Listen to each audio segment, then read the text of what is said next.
شب جمعہ ہے. مفاتی کے اندر ذکر ہے کہ جو جوان شب جمعہ خدا کی بارگاہ میں استغفار کرتا ہے، گریا کرتا ہے، سمندر کی مچھلیاں اس کے لیے استغفار کرتی ہے. جوانوں سے بتاؤ، آپ کی سماعتوں کی نظر آپ علماء کو دیکھیں. علامہ تقی جعفری کی آپ کی صلوات ان کے درجات میں اضافہ فرمائے. اللہم صلی علی محمد وآل محمد. علامہ تقی جعفری کے شعر نہج البلاغہ، مثنوی کی شرح اور کتابیں، وقت نہیں ہے کہ مزید میں اتنی زیادہ کروں. مولا امام رضا علیہ الصلوۃ والسلام کے حرم میں دفن. اللہم صلی علی محمد وآل محمد. مولا کی زری کے قریب ہی دفن ہے، کیونکہ ظاہر اب رواق بن گئے ہیں. تو ایک جگہ جب شیخ بھائی کی قبر سے باہر نکلیں گے حرم زری کی طرف، تو ایک جگہ نیچے نیم پلیٹ لگی ہوئی علامہ تقی جعفری. علامہ تقی جعفری بیان کرتے ہیں، ہمارے استاد آغا داداشی نے یہ واقعہ ہمیں بیان کیا. کہتے ہیں جب بھی یہ واقعہ بیان کرتا ہوں یہ شیرین سے شیرین تر ہوتا چلا جاتا ہے، کیونکہ بہرحال جوان چہرے مجھے زیادہ نظر آ رہے ہیں ان کے لیے، بلکہ ہم سب کے لیے. یہ جو ہمارے لیے بڑا آسان ہے، یہ علماء ایسے نہیں بنے عزیزان محترم. علامہ تقی جعفری کہتے ہیں کہ میں نجف میں جب حوضے میں پڑھتا تھا تو شدید گرمی تھی اور رجب کے ایام تھے. یہی رجب کے ایام، یہ جو کل 27 رجب ہے، کل کی رات تھی. تو یہ واقعہ مجھے کل پڑھنا تھا، لیکن بہرحال اب آ گیا کہ 27 رجب آ گئی. اتنی شدید گرمی تھی، کمروں میں بیٹھا نہیں جاتا تھا. اس سمے اتنے اے سی وغیرہ نہیں ہوتے تھے، پرانی بات ہے. تو کہتے ہیں ہم دیوار کے سائے کے پاس آ کے بیٹھتے تھے کہ شاید کوئی ہوا چلے گی تو کچھ سکون ملے گا. 27 رجب کا ہمارے جو مدرسے کے جو ہیڈ تھے وہ بھی عالم دین تھے بہت بڑے. انہوں نے کہا کہ کوئی جشن رکھتے ہیں.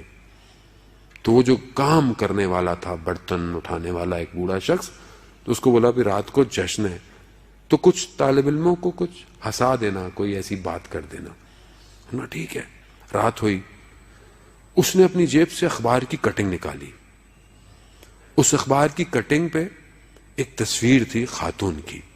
اس زمانے میں کوئی ہوگی بغداد میں کوئی سب سے حسین خاتون.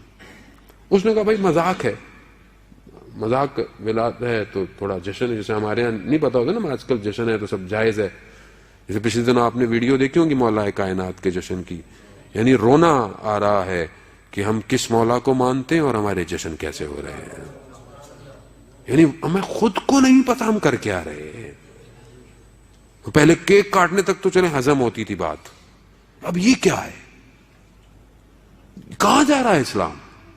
اب اس کو نہیں روکے تو بولیں گے یہ کیا کر رہے ہیں. نہیں، کون روکے پھر؟ مجھے آپ بتائیں، آسمان سے اترے گا؟ خوب روکنا تو پڑے گا عزیزان محترم. میرا آپ کا اپنا شعور بلند ہونا چاہیے. تو انہوں نے کہا بھلا جشن ہے، ارزاہ مذاق. لیکن انہوں نے کہا دیکھو جواب صحیح دینا. سب طالب علم تھے. کہا دیکھو جھوٹ نہیں بولنا، مقدس نہیں بننا، جواب صحیح دینا. پوچھئے. کہا کہ اس خاتون سے شادی کرنا پسند کرو گے یا ایک نگاہ امیر المومنین؟ اور کہا دیکھو بننا نہیں، سچ بولنا. اب سب سے پہلے تو وہ جو مدرسے کے جو ہیڈ ان کے پاس آئی.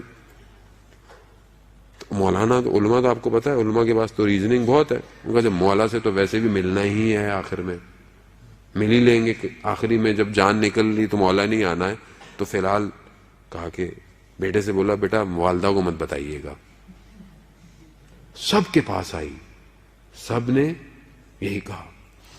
جب علامہ تقی جعفری کے پاس تصویر آئی تو وہ کہتے ہیں واقعاً وہ تصویر ایسی تھی کہ اس میں کوئی شک نہیں تھا. لیکن میں نے کہا تقی جعفری اپنی پوری ہستی دے دوں گا مگر ایک نگاہ امیر المومنین نہیں چھوڑوں گا. کہتے ہیں میں نے یہ کہا، سب نے میرا مذاق اڑانا شروع کر دیا، ہنسنے لگ گئے. کہتے ہیں میری طبیعت خراب ہونا شروع ہوئی. میں اٹھا، میں حجرے میں گیا، کمرے میں چلا گیا.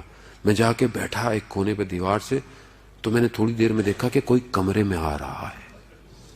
جیسے ہی وہ چہرہ قریب آیا اور جب میری اس چہرے پر نگاہ پڑی تو میں نے اس سے حسین چہرہ اپنی زندگی میں نہیں دیکھا تھا، وہ مکاشفہ کہ امیر المومنین نے اپنا دیدار کرایا۔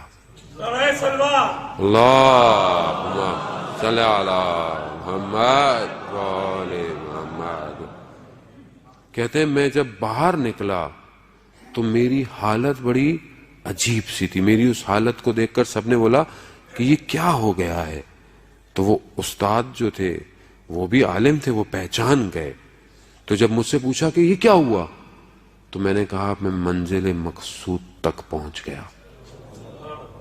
تو اس عالم نے اس کام کرنے والے سے کہا کہ دیکھو ایسا امتحان مت لیا کرو، ہر شخص امتحان میں کامیاب ہونے والا نہیں، یہ تقی تھا جو امتحان میں کامیاب ہو گیا۔